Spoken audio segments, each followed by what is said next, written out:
Selamat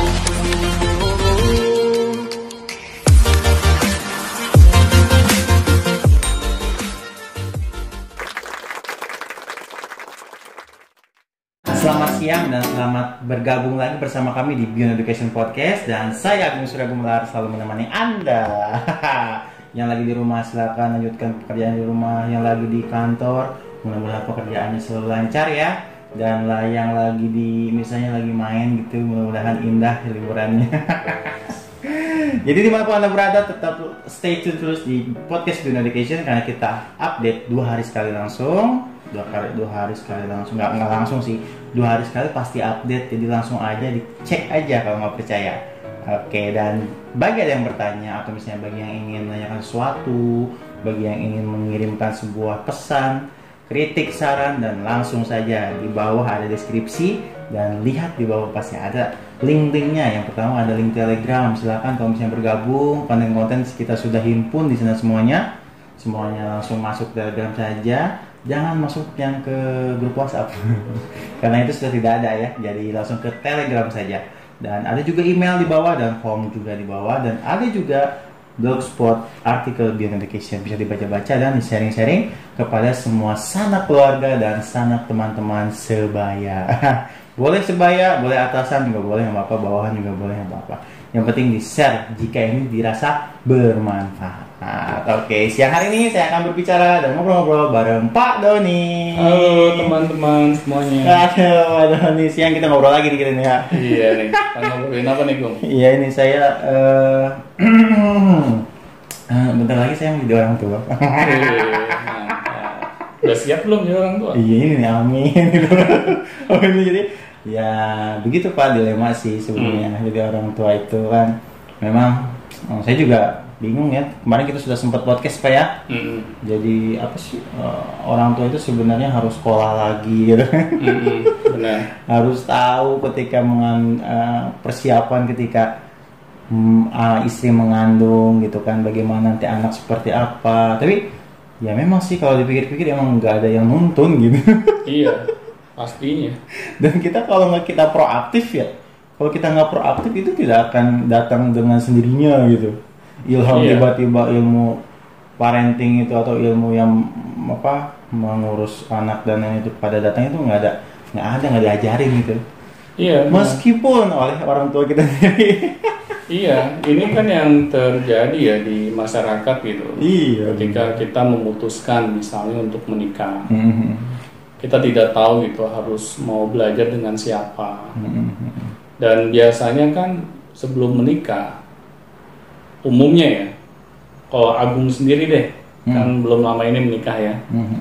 Apa yang dibicarakan sama calon?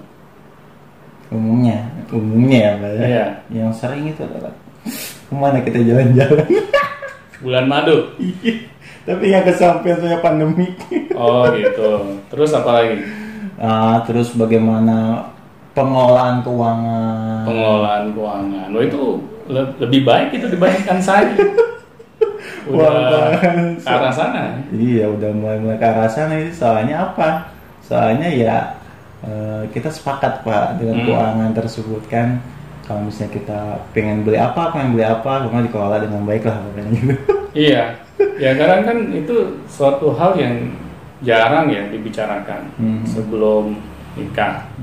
Biasanya kan kalau kita mau nikah, yang kita bicarakan sama calon kita itu di mana gedung pernikahan kita yang akan kita sewa, terus siapa IO-nya.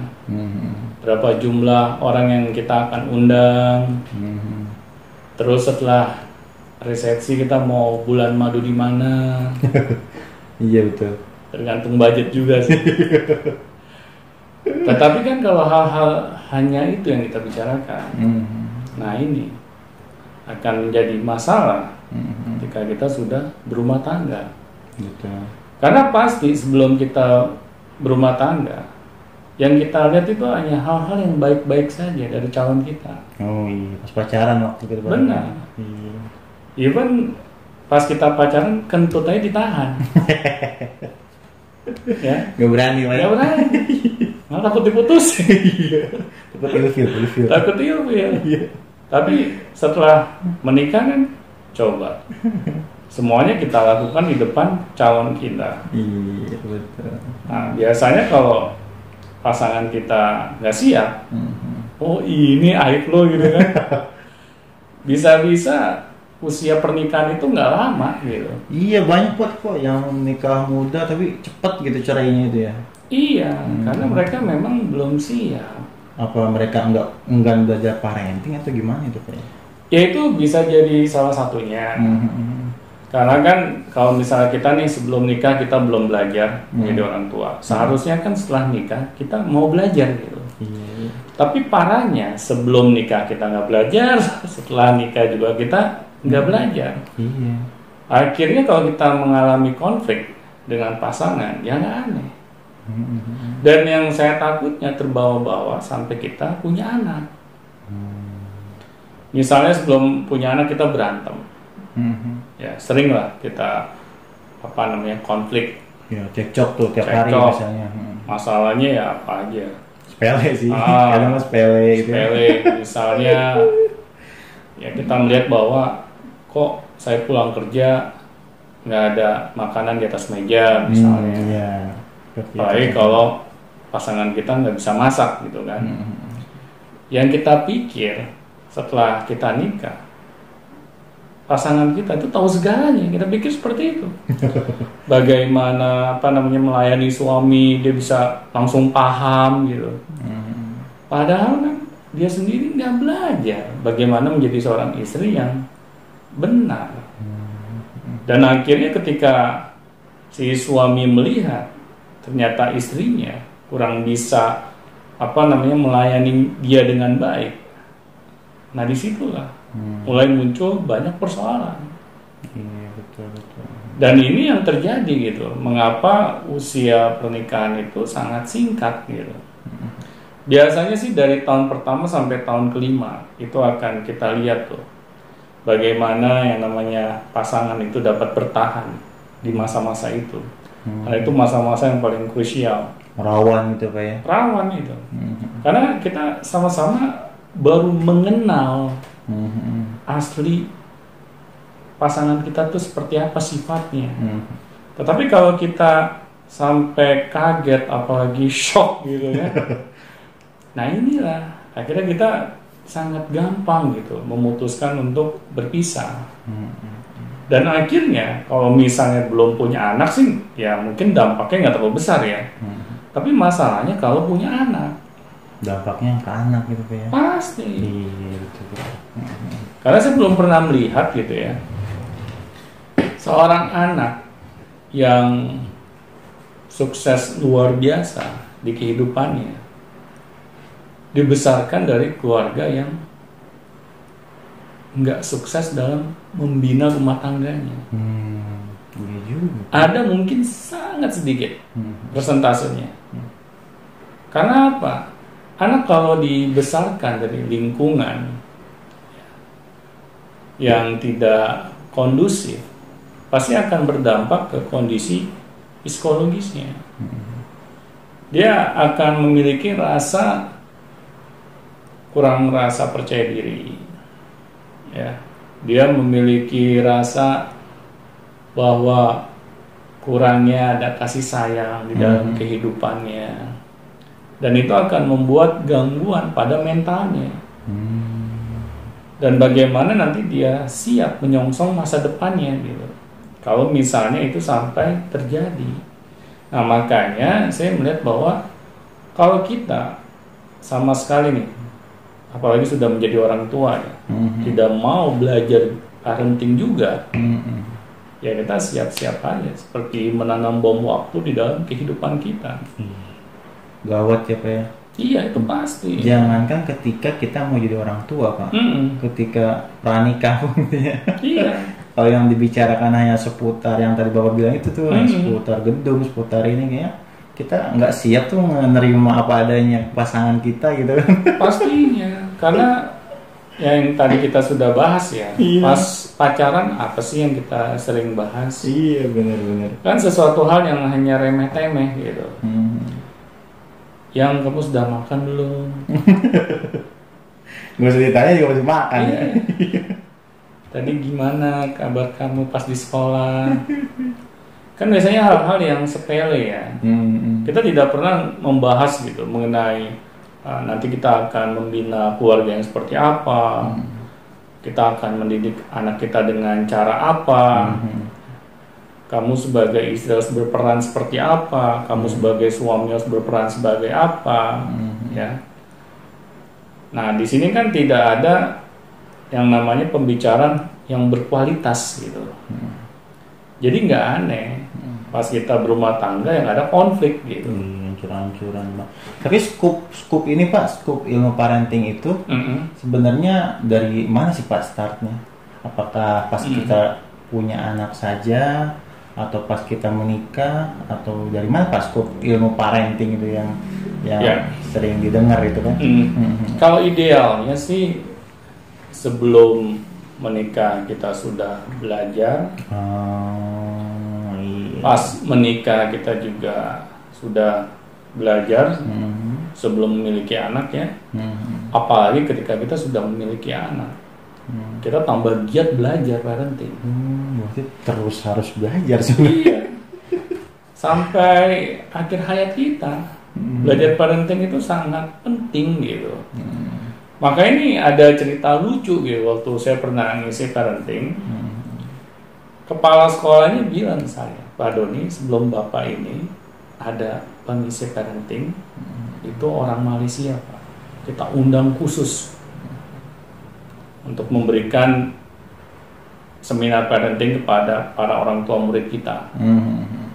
Karena dari Malaysia Pak, mahal jadinya. Nah akhirnya kita mintalah sumbangan ya kepada gitu ya. Para orang tua murid kita ya berupa inilah mereka harus membayar tiket masuk gitu kan. Dan saya tanya berapa Pak tiket masuknya? Nggak mahal kok Pak, hanya ini kalau nggak salah ya per tiket itu 150.000. Kan nggak begitu mahal ya kalau menurut saya sih. Mungkin menurut sebagian besar orang juga. Apalagi sekolah yang saya datangin sekolah elit. Nah, ya itu mah uang jajan lah itu. Iya, itu bukan sekolah abal-abal, bukan sekolah di kampung gitu kan. Sekolah di kota gitu. Dan gedung sekolahnya aja keren. Nah, tapi yang kepala sekolah itu bilang ke saya, cuman anehnya Pak Doni, kan cuman 150.000 ya tiketnya. Nggak ada peminatnya loh. Itu nggak ada yang peminat itu gara-gara tiketnya apa gara-gara ilmu parentingnya Pak? Atau kalau saya pikir sih kalau tiket sih enggak sih kayak bisa pikir ya segitu mah. Ya sampai kan pembawa seminar itu diundang khusus gitu dari luar negeri bayangin. Tetapi peminatnya itu nggak ada. Sampai pihak sekolah itu udah berusaha membujuk dengan segala cara. Sampai akhirnya digratiskan. Tetap juga nggak ada. Tetap nggak ada juga. Nah, betul ya mukanya itu. Di sini kan saya jadi bingung gitu. Saya pikir orang tua yang memiliki pendidikan yang tinggi nih, ya apalagi anaknya aja disekolahkan di tempat yang elit seperti ini, nggak mungkin dong orang tuanya berpendidikan rendah gitu kan. Tetapi anehnya mereka nggak berminat loh belajar parenting. Apa yang salah Pak? Nah itu.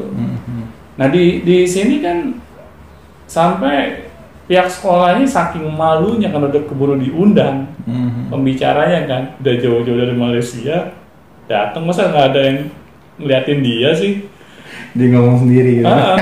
Nggak ada yang hadir gitu kan. Coba apa yang dilakukan oleh pihak sekolah, manggil siapa aja gitu yang mau. Iya.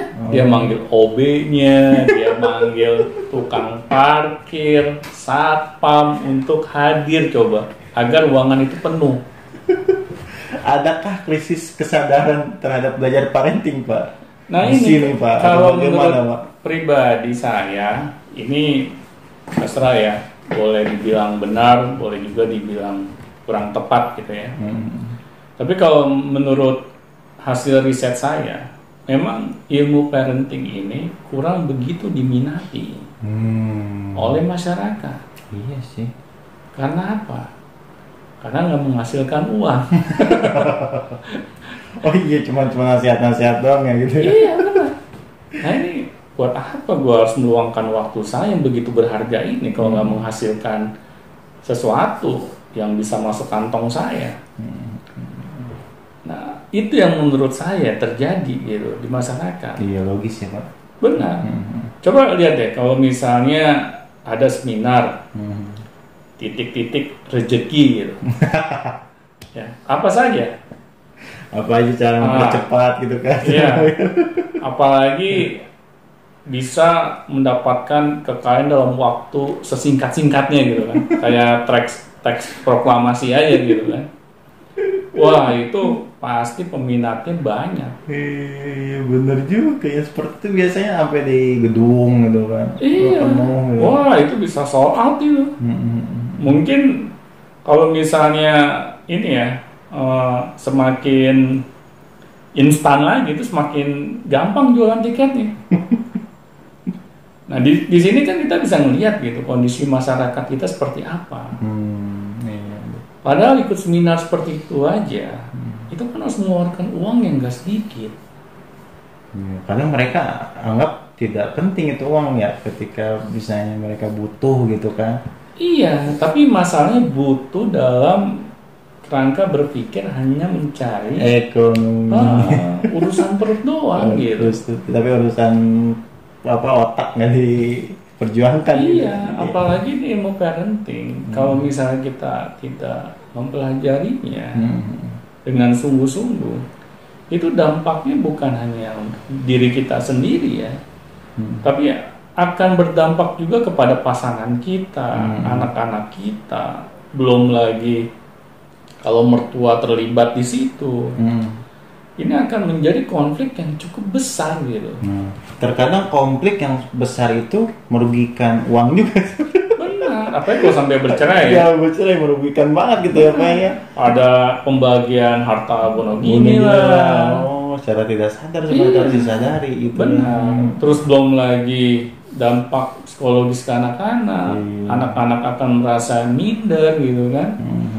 Misalnya dia ditanya sama teman-temannya, kenapa lo orang tua lo pisah gitu.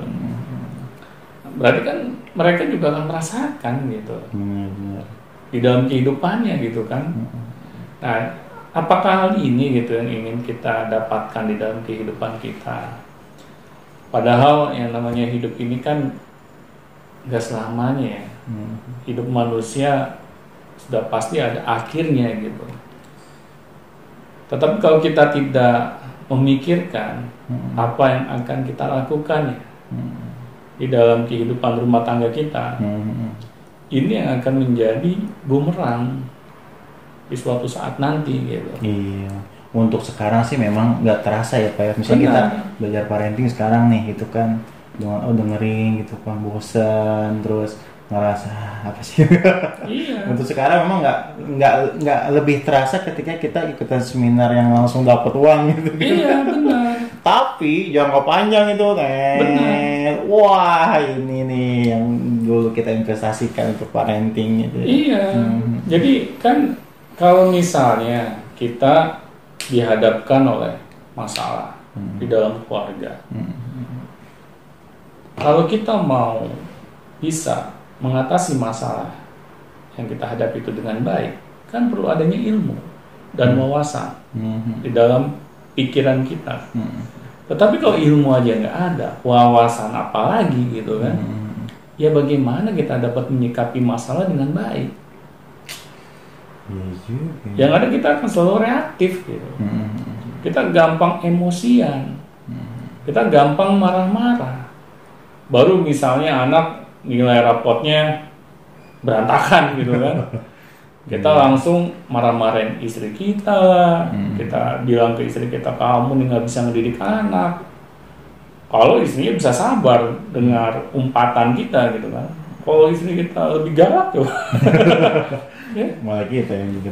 Iya, yang ada dia balik ke damprat kita gitu. Akhirnya kita ribut di depan anak-anak. Bukankah itu ya cara parenting yang buruk gitu? Kita malah memberikan contoh yang tidak baik di depan anak-anak.